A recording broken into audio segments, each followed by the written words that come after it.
Now, we begin with what is now emerging as a deep-seated rot at the Kenya Medical Supplies Authority, KEMSA.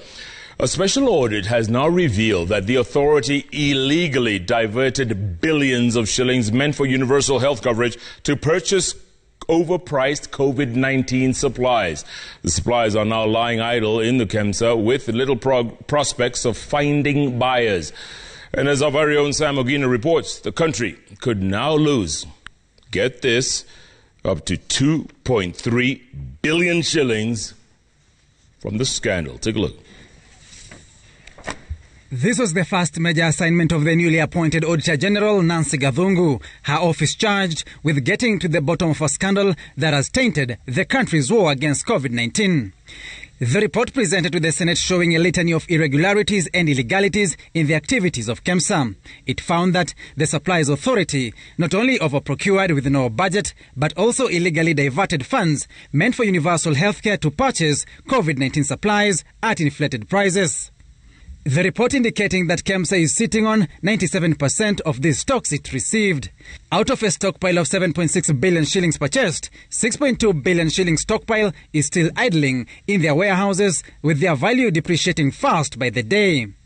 The Auditor General projecting a net loss of over 2 billion shillings should these supplies be sold at market value. The special audit indicating that the 6.2 billion shilling stock can only fetch 4 billion shillings at market value, resulting in a 2.3 billion shillings loss. The audit points out the glaring illegalities of KEMSA going on a buying spree of COVID-19 supplies, despite not having any budget for the excess supplies. The only budget KEMSA's board had approved was 4.6 billion shillings for the financial year 2019-2020. With the Medical Supplies Authority running a negative balance sheet of over 7 billion shillings, an allocation of 13 billion shillings for universal healthcare was very tempting. We did not do this. KEMSA CEO John Manjari went on overdrive, issuing commitment letters amounting to 7.7 billion shillings. Out of this, KEMSA received COVID-19 supplies worth 7.6 billion shillings, and so far, the authority has paid 4.7 billion shillings, with 2.9 billion shillings still pending. The report says KEMSA violated several laws and bypassed its parent institutions in making these payments. The report showing KEMSA CEO John Manjari in June of 2020 requested an approval from the Health Principal Secretary Susan Mochache to utilize UHC funds to pay for the COVID-19 emergency supplies. The request was declined. But 2 months later, in August of 2020, KEMSA Chairman Kembe Gitura wrote to the Health Cabinet Secretary Mutahi Kagwe conceding that KEMSA had indeed gobbled up UHC funds in buying COVID-19 supplies. KEMSA thereby contravening the law requiring the lawful use of resources in an effective, efficient, economical and transparent manner.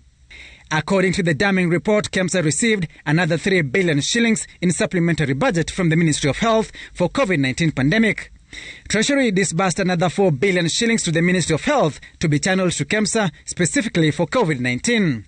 But the audit report says this amount was also diverted from its core function and directed to UHC. KEMSA had claimed that it resorted to reverse direct procurement because of the emergency in the country that required speedy supply of protective kits. But the special audit report shows the authority did not put in place systems and procedures to guide this process. In fact, the Auditor General declaring that commitment letters worth 3.9 billion shillings issued before KEMSA had developed guidelines on reverse procurement were illegal. Other procurement flaws committed by KEMSA included failure to conduct a market survey for items being procured, failure to test samples for quality, and irregular extension of delivery timelines.